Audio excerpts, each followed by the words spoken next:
Sam here from Guitar.com, and we're over talking to Mitch about the super cool new Sundragon Jimmy Page amp. So, Mitch, what can you tell us about this amp? How was the building process of this amp? Well, we started, when we first started, Jimmy said you guys should make the amp. We didn't actually know what it was. So, but we thought we knew what it was. We had pictures and some details about the amp.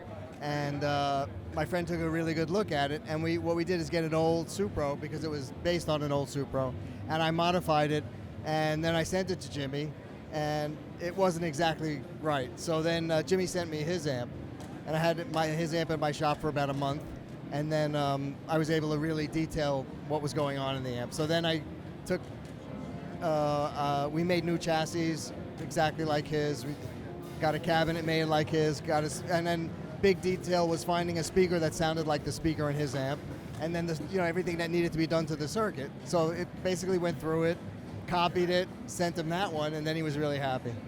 So what makes it different then from a Supro?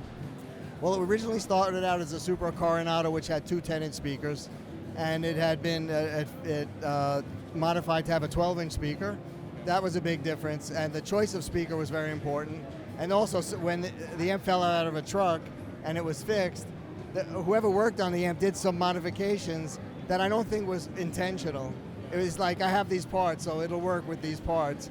And those small little things that he changed were also important to the sound. So what speaker is in it?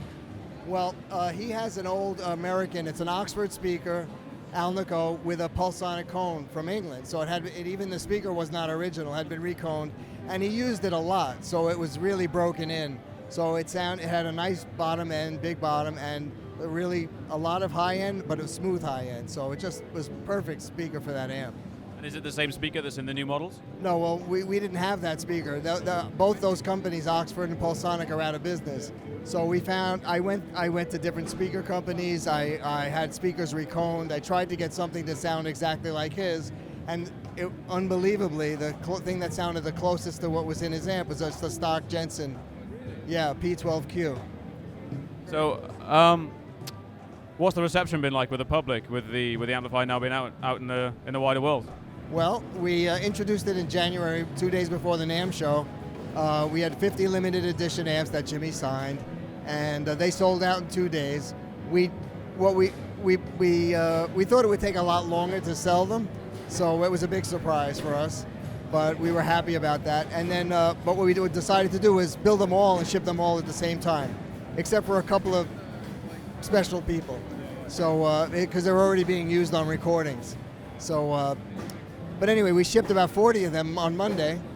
And so everybody who's received them, the reaction's just been fantastic. That's great to hear. It's so cool to see such a classic amp back out in the guitar world as well. So are you pleased with the outcome?